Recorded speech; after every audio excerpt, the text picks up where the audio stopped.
Me gustaría, por un lado, que dijeras dentro de los ilustradores, porque de cómic hemos hablado mucho, quiénes son ahora mismo o históricamente también los que tú consideras más importantes, porque sí es verdad que laboralmente tenéis más posibilidades, es cierto que son mucho más desconocidos todavía por el gran público, los nombres de esos ilustradores.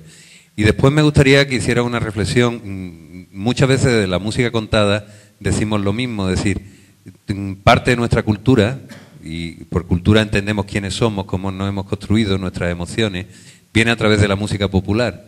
El cómic también está en el mismo lugar en cuanto a consideración con respecto a la sociedad, pero incluso en un lugar menor. Es decir, a mí me parece asombroso que tú puedas decir que un dibujante, que los dibujos de Miguel Ángel, de Velázquez, de Leonardo, etcétera, son excepcionales, que lo son, pero que los dibujos de dibujantes que nunca han entrado dentro de la línea de lo que se consideran las bellas artes, la pintura, etcétera, etcétera, son menores por el hecho de dirigirse a los grandes públicos, cuando cualquiera que sepa un poco de artes plásticas sabe que es absolutamente lo contrario, no tiene nada que ver con ello. Tú como autor me gustaría saber qué posición tienes, si ya lo has asumido como, bueno, me ha tocado estar ahí, o todavía te queda esa rabia de decir, coño, algún día estaremos en el mismo lugar, ¿no?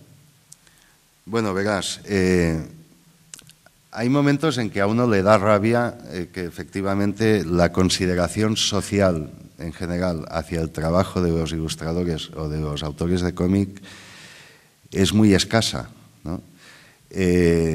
Pero por otro lado, tampoco es que nosotros estemos aspirando a colgar nuestros dibujos en el Museo del Prado, ¿no? Entonces hay que ir con cuidado con lo que uno dice. El cómic es un arte, sí, lo es, no voy a decir que no, pero el cómic es un arte pop, creo yo, ¿no? Y entonces el arte pop es el mismo que la música popular, que el rock and roll, que toda una serie de cosas que han sido despreciadas y lo siguen siendo. Quiero decir, vete tú a preguntar por ahí quién es más importante, si Wagner o Bob Dylan, ¿no? A ver qué te dicen. Pero bueno, da igual, o sea, el caso no es que ni que Bob Dylan se tenga que poner a la altura de Wagner, ni que Wagner tenga que descender a ningún sitio, ni nada de eso, ¿no? El caso es que es una persona expresándose en un medio que actualmente tiene una difusión masiva y que llega a mucha gente y emociona a mucha gente. Entonces, yo prefiero eso, o sea, yo prefiero publicar en hojas de papel cutre que estar colgado en una galería, porque es que en una galería de arte entrarán 40 personas en un mes y hasta ahí llegará lo que hago, ¿no? En cambio, en papel publicado, y los cómics circulan por ahí, los compran 1000 personas, pero los leen 4000, ¿no? Porque corren de mano en mano y tal.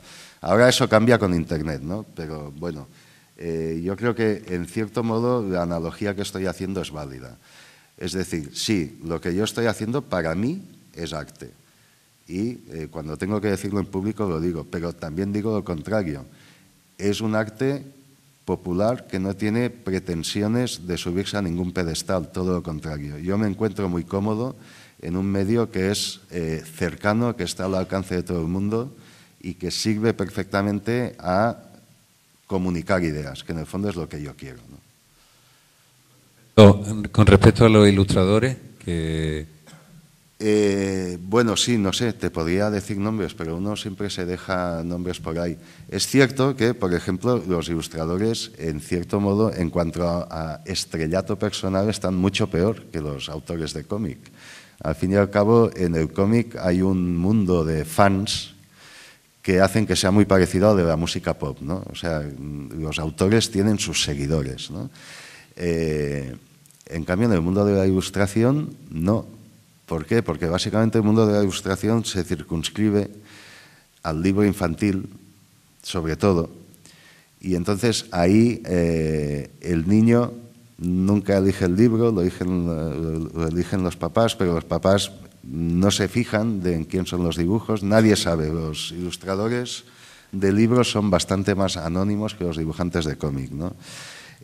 Luego, claro, hay casos específicos de gente como los que trabajan para en el negocio de las portadas de disco, por ejemplo, gente como Javier Aramburu, que me ha precedido muchos años haciendo portadas magníficas para los planetas, ¿no? Bueno, pues ese tipo sí tiene un nombre, pero también tiene un nombre dentro del círculo de fans de los planetas y de algunos diseñadores gráficos que se fijan en estas cosas. Pero a nivel más grande, pues tampoco, ¿no? No sé, ilustradores, es que hay tantos y tan maravillosos. El más grande para mí del siglo XX ha sido Steinberg, un ilustrador norteamericano que hizo mogollón de portadas para revistas de New Yorker y además un tipo muy inteligente que decía que él escribía dibujos. O sea, decía, yo no dibujo dibujos, yo escribo dibujos. Hacía un poco un chiste porque él usaba mucho formas caligráficas y de letras como imágenes prácticamente abstractas, ¿no? Pero por otro lado estaba diciendo algo muy inteligente y es que el dibujo es una forma de escritura, igual que es una forma de pensamiento por sí mismo, distinta a la de las palabras y la de las letras, pero que igualmente transmite y comunica cosas y que además tiene sus códigos de lectura.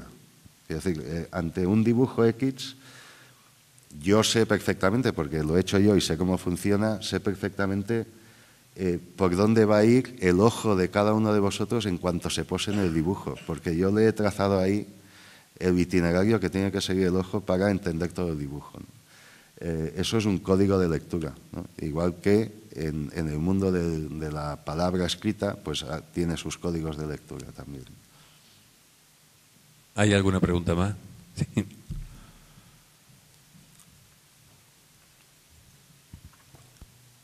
Hola, en relación con el tema de los libros infantiles, me ha dado curiosidad por saber cuáles son los que ha ilustrado y también me ha parecido entender que no te ha gustado mucho trabajar ese tipo de libros, por saber si era esos cuentos concretos o libros infantiles en general. No tengo ningún problema con el libro infantil en general, ¿eh? Me refería a trabajos concretos porque, verás, he hecho bastantes, digamos, clásicos, ¿no? Cuentos de Andersen, ¿no? Los típicos, La Sirenita, El Muñeco de Nieve, no sé qué, todos estos de toda la vida, El Patito Feo y tal. He hecho bastantes de estos y con esos no tengo ningún problema, ¿no? Tengo más bien problema con cuentos escritos por autores actuales, vivos, porque muchos son realmente muy malos, son de pena. Pero claro, mi trabajo no es discutir el autor ni la calidad de esto. Yo aquí trabajo como es un encargo, yo trabajo como un profesional, entonces un editor me dice, hay este libro para ilustrar, ¿quieres hacerlo? Y si necesito el dinero, lo hago, me guste o no el cuento, ¿no? Pero claro, cuando te empiezan a llegar demasiados que son realmente malos, acabas realmente actándote y procuras buscarte trabajo en otros sectores, ¿no? Y eso, me temo que eso pasa, no estoy generalizando, no estoy diciendo que la literatura infantil actual sea mala, pero sí que pienso que hay editores con poco criterio en ese sentido que dejan colar cosas que no son nada interesantes. Eso quería preguntar también, ¿con qué editores habías trabajado? He trabajado pues básicamente con Anaya y con la Galera en Cataluña, con las publicaciones de la Abadía de Montserrat en Cataluña, de cuento infantil eso, y luego libros de texto también para Santillana, en fin, bueno, y varias editoriales más pequeñas también, ¿no? Gracias, un aplauso para vosotros por aguantar, porque llevamos aquí tela, ¿no? Por aguantar con tanto interés y tantas ganas. Gracias. They're selling postcards of the hanging. They're painting the passports brown.